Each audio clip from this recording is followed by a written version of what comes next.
को आफ्ताब उनको ऐसे दिखाई दिया कि गोया वह काली कीचड़ के चश्मे में डूब रहा है। अब इसको अगर हम, ये सारी यहाँ पे अलग अलग एक्सपर्ट्स की ट्रांसलेशंस हैं। ये अहमद रजा खान साहब हमारे जो बरेलवी सेक्ट वाले हैं, to the extent then when he reached the setting place of the sun, कि जब उस जगह पहुंचा जहां पर सूरज अस्त होता है, he found it setting in a muddy spring, मटमैले पानी के तालाब में उसे डूबते हुए पाया, and found a nation there, और वहां पर बहुत से लोग रह रहे थे। वी सेड ओ जुल्कारनैन, जुल्कारनैन यहाँ पर अलेक्जेंडर द ग्रेट को कहा गया, ईदर पनिश देम और चूज काइंडनेस फॉर देम।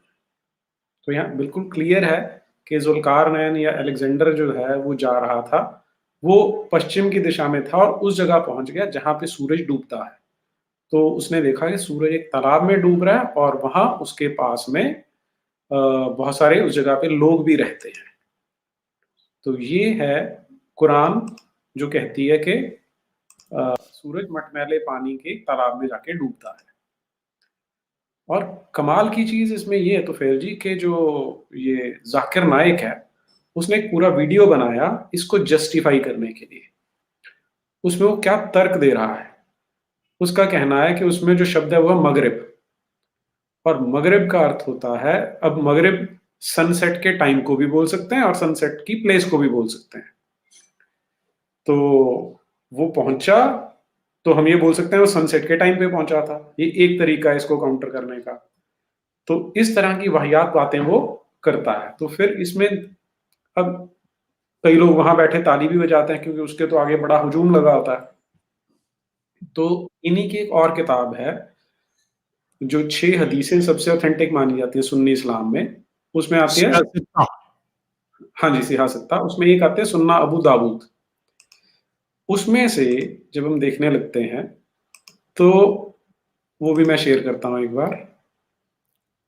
ये है, ये देखिए, सुन्ना अबू दाऊद हदीस number 3991, narrated Abu Dhar, I was sitting behind the messenger of Allah, who was riding a donkey while the sun was setting. He asked, तो जो मोहम्मद है वो पूछता है अपने पीछे बैठे हुए अबू धार से, do you know where this sets, कि तुम्हें पता है सूरज कहाँ अस्त होता है? I replied, Allah and his apostle know best. अब वो क्या कहता है, वो होता है कि अल्लाह को और उसके रसूल को पता होगा। तो फिर जो रसूल साहब हैं सल्लल्लाहु अलैहि वसल्लम, वो कहते हैं it sets in a spring of warm water, कि वो एक गुनगुने पानी के तालाब में जाकर सेट हो जाता है, अस्त हो जाता है। तो इसमें फिर लोगों ने शोर मचाना शुरू किया कि भाई हदीसें तो कुछ पे विश्वास किया जा सकता है और कुछ पे नहीं किया जा सकता। तो इसका अब ये देख लीजिए क्लासिफिकेशन क्या है, सही इस्नाद, कि ये ऑथेंटिक हदीस है जिसको माना जा सकता है। तो मैं इसकी ऑथेंटिसिटी और चेन ये बता दूं, हदीसों का सिस्टम ये है कि रसूल को कहते हुए किसने सुना, किसने कहा? सहाबी, यानी उसने देखा, उसने सुना, उस सहाबी ने किसको बताई, उस सहाबी उसके बाद उसने किसको बताई, ये पूरी चेन चलती है, तब ये सनद मानी जाती हैं। ऐसा नहीं है कि कोई तोड़ दी जाए, और इसका ये एक पूरा सिस्टम है हदीसों का। इस्लाम में 14-15% है कुरान, 70% हदीस है। यही है असली इस्लाम। इसके बाद शरिया सुन्ना आती है, सीरा आती है, तो यही असली चीज है।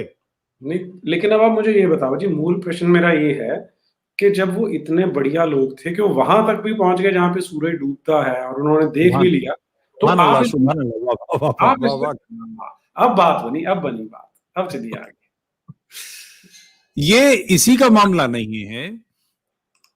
अभी मैंने एक वीडियो आपको पाकिस्तान का और भेजा है जिसमें एक मौलाना कई बच्चों के बीच में बैठकर बात कर रहे हैं और वो ये कह रहे हैं, देखिए एक बात ध्यान रखिए कि इस्लाम का जो सबसे बड़ा ग्रुप कौन सा है? सबसे बड़ा ग्रुप बरेलवी है, जो मज़ारों को मानते हैं, जो कव्वालियां गाते हैं, जो नियाज देते हैं। जो देवबंदी ग्रुप है, ये सब, ये कम है, बड़ा नहीं है, इनसे तो कहीं ज्यादा शिया हैं। असली इस्लाम बेसिकली यही है। जिनके वीडियोस आते ना कि सुन्नत को ये करना, सुन्नत ये है और फलाना ये और धमाका ये है, इन्हीं में ये सारी बातें। तो इनके जो सबसे बड़ी तोप है हिंदुस्तान की, आला रजा खां, उन्होंने 3 पार्ट में किताब लिखी है कि पृथ्वी स्थिर है, पृथ्वी घूमती नहीं है, सूरज और चांद घूमते हैं, 3 पार्ट में। आपने वो दिखाने के लिए डाउनलोड किया है? जरा उसको भी दिखाइए। मतलब दीनियात, अच्छा बुनियाद क्या है तर्क की, कि भाई हमारे लिए तो सच कुरान और हदीस है, साइंस से कोई मतलब नहीं। प्लीज उसको दिखाएं जरा। जी जी जी, ये तो बहुत खूबसूरत चीज है।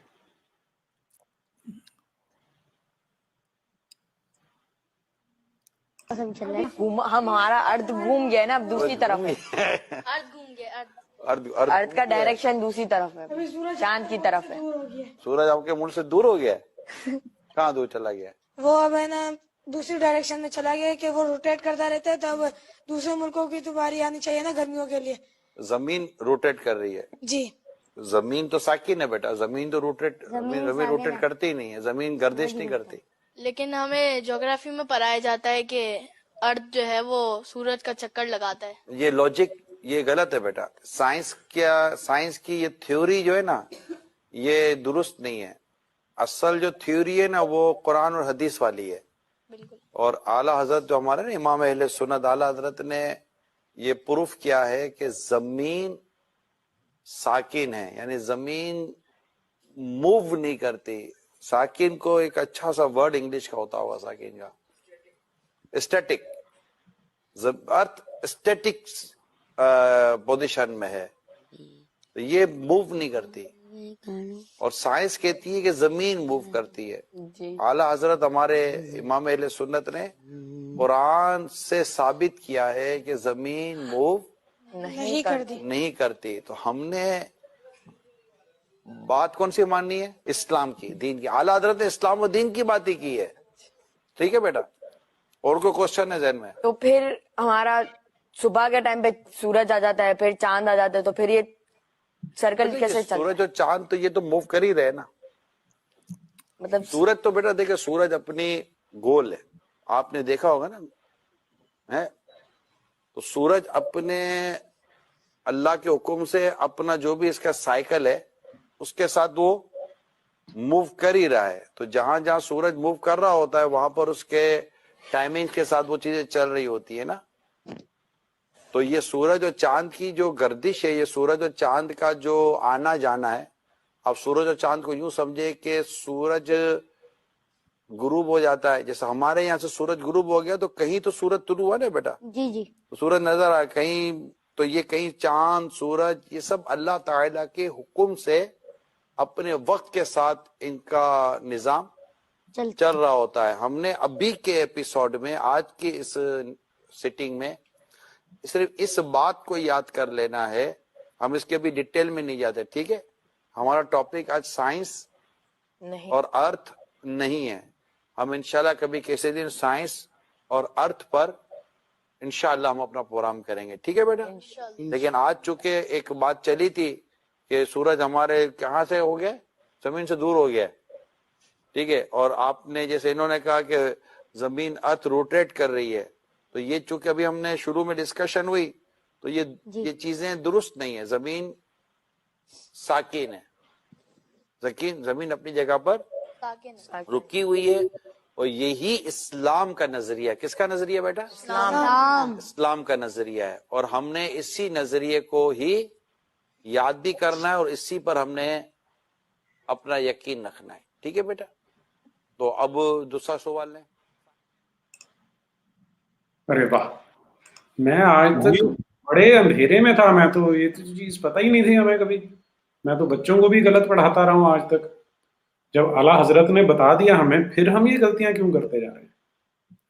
और इसमें जो 3 वॉल्यूम्स में जो किताब लिखी है, उसमें जो सबसे बड़ा लॉजिक है जमीन स्थिर रहने का, वो ये है कि इस पर मोहम्मद कब्र में सोए हैं, तो उनके अदब में, उनके एहतराम में जमीन स्तब्ध खड़ी है।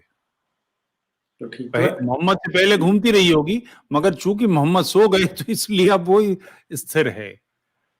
अच्छा, यहीं से ये सारा सफर शुरू होता है कि इन बातों को लॉजिकली तो कभी कोई किसी से कन्विंस करके हो नहीं सकता। अब जैसे चर्च ने बुढ़े को उल्टा टांग आके, नहीं पृथ्वी स्थिर है, सूर्य घूमता है, चूंकि जीसस क्राइस्ट यहाँ पैदा हुआ, तो उसने कहा ठीक है मैं कह दूंगा, मार रहे हो तो पीटोगे तो मैं कह दूंगा, मगर मेरे कहने से पृथ्वी रुक नहीं जाएगी और सूरज चक्कर नहीं लगाने लगा उसके। मैं मेरे कहने से नहीं होना है, ये मेरी औकात से बाहर है, मैं रोक भी नहीं सकता, मैं चला भी नहीं सकता। तो ये सारी बातें चूंकि कन्विंसिंग नहीं है, इसीलिए दूसरों को समझाने के लिए गुंडागर्दी, मारपीट, काटना, लोगों को तंग करना सदैव से चला आ रहा है। इन बातों पर आज से 1500 साल पहले जब ये इस्लाम शुरू हुआ था, 1500 तो कुछ कम, उसी समय सवाल उठे थे। मक्का में मोहम्मद ने अपने जीवन में जब शुरुआत में काम किया था, 200 लोग 10 साल में कन्वर्ट नहीं हुए थे 13 इस्लाम वर्ष में। 13 वर्ष में 150 से कम थे। हाँ, लोग उनके फेवर में नहीं आए। उसके बाद इतना विरोध बढ़ा कि मक्का से मदीना भागना पड़ा, वहां सत्ता हाथ लग गई। उसके बाद मदीना पर हमले की तैयारी की और मदीना पे काबिज हो ली, मक्का पे काबिज हो गए। काबिज होने के बावजूद वहां पर विरोध खड़ा हुआ, लोगों ने विरोध किया, लोगों ने कहा कि ये विसिर पैर की बातें हैं। तो क्या चाह रहा था? लोगों को मारा गया। वही लोग जो कल विरोध कर रहे थे, मरने के बाद घर का कोई मर गया तो सारे लोग ईमान ले आए। तो ईमान लाने की जो टेक्निक है वो गुंडागर्दी है, तलवार है, ताकत है। और वही आज भी है कि कोई मैगजीन में, जैसे फ्रांस की मैगजीन में शार्ली अब्दो पर हमला हुआ, उसके लोग मार दिए। शार्ली अब्दो ने कोई पहली बार मोहम्मद का ही कार्टून नहीं बनाया था, उन्होंने जीसस के हजारों कार्टून बनाए हैं। वो नॉर्मल वे है वहां का, वो लाइफस्टाइल है। वहां आलोचना का अधिकार कानूनी है। धर्म की, जो वहां का दीन है क्रिश्चियनिटी, उसकी आलोचना का, मजहब, हाँ, मजहब की आलोचना का कानूनी अधिकार है, क्योंकि यहीं से तो सेकुलरिज्म शुरू हुआ था। चर्च के खिलाफ बात की थी, तो इसका वहां कानूनी अधिकार है। तब क्या करें? तो किसी का पेट फाड़ दीजिए, किसी का गला काट दीजिए। मजीद साइंस की किताब नहीं है। सॉरी, कोई बात नहीं, लगा लीजिए। नहीं, क्षमा चाहता हूं जी। तो लगातार, हाँ आप मॉडरेटर भी है ना, तो आपके ध्यान में कि अब क्या करना है, तो आज चल गया, ठीक है। तो उन्होंने वहां पर ये सब किया और फ्रांस इसके खिलाफ खड़ा हो गया और उन्होंने पूरा एक नियम कानून ले आए कि भाई बाहर से पैसा मस्जिदों में नहीं आएगा, लोगों को खुफिया ट्रेनिंग नहीं दी जाएगी, लोगों की वर्जिनिटी चेक करके, मुस्लिम लड़कियों की वर्जिनिटी चेक करके सर्टिफिकेट नहीं दिए जाएंगे, सब बदतमीजी हमारे नहीं चलेंगी। फ्रांस ने विरोध किया, मगर भारत में नहीं हो रहा। और भी जो मूल काम है, जो असली काम है करने का, मस्जिदों में बाहर से पैसा नहीं आएगा, ठीक, मगर मस्जिद कर क्या रही है? मस्जिद कुरान पढ़ाएंगी, मस्जिद नमाज पढ़ाएंगी। तो जो ओरिजिनल टेक्स्ट है, जो ये पढ़ा रहा है, जो हम बात जिस पर कर रहे हैं कि जमीन साकिन है और चांद बना लिया था और सूरज बना लिया था और सूरज चलते चलते वहां पहुंचे जहां सूरज गुरूब होता है, यानी कोई ऐसी जगह है धरती के किनारे जहां पर सूरज छिपता है। ऐसी सोच जिनकी है, इस चिंतन को चुनौती देंगे कि नहीं? वो फ्रांस नहीं कर रहा है और वो भारत ने सबसे पहले किया था। आर्य समाज का जो ग्रंथ है सत्यार्थ प्रकाश, उसका 14वां समोल्लास, उसमें इन्हीं सारी बातों की खंडन किए गए और बहुत सारी किताब, बहुत सारा काम किया गया, मगर अब वो ठंडा पड़ गया है। और यही कुंजी है, यही चाबी है, यही हल है। मैं आपसे किसी दिन इस पर बात करने अलग से चाहूंगा, मगर फिर भी चर्चा के लिए कहता हूं, पहले इस्लाम को यूरोप मोहम्मडनिज्म कहता था, मोहम्मदवाद कहता था। अब उसको हटाकर मुसलमानों ने इसका नाम इस्लाम कर दिया है। क्यों? मोहम्मद से जो वो कहते हैं, खुद कहते हैं कि मोहम्मद की सुन्नत अपनी जिंदगी में उतारना यही इस्लाम है। बाखुदा दीवाना बाशो बा मोहम्मद होशियार, कि खुदा को कुछ भी कह लो, मोहम्मद को कुछ मत कहना। ये सारी चीजें होने के बावजूद उन्होंने अब खींच लिया। वजह यही है क्योंकि मोहम्मद पर बात करेंगे तो ये सारी चीजें निकल कर आएंगी, और ये निकल कर आएंगी तो उसका जवाब नहीं दिया जाएगा। तो इस समस्या का समाधान सामने वो खुद ही बता रहे हैं, इस पर बात कीजिए और जहां कुछ है उसे घेरिए, क्योंकि ये सारी चीजें अपनी जिंदगी में उतारना इस्लाम है। तो इन सारी बातों की चर्चा करेंगे कि नहीं? आखिर वो चिंतन कौन सा है जो उस मैगजीन वाले मैगजीन के ऑफिस पर हमला कराता है, जो क्लास में सांप्रदायिक के खिलाफ बात करने वाले, और वो कह रहा है कि अगर इस क्लास में कोई मुसलमान है तो चला जाए। बच्चे उठ के चले जाते हैं, एक लड़की घर आके बताती है उसने ये किया, वो मुसलमान थी, उसने छिपाया, और उसके बाद उस पर हमला होता है। तो इस आदमी की, चेचन्या का एक आदमी ऐसी हरकत कैसे कर जाता है? इसको चुनौती देंगे कि नहीं?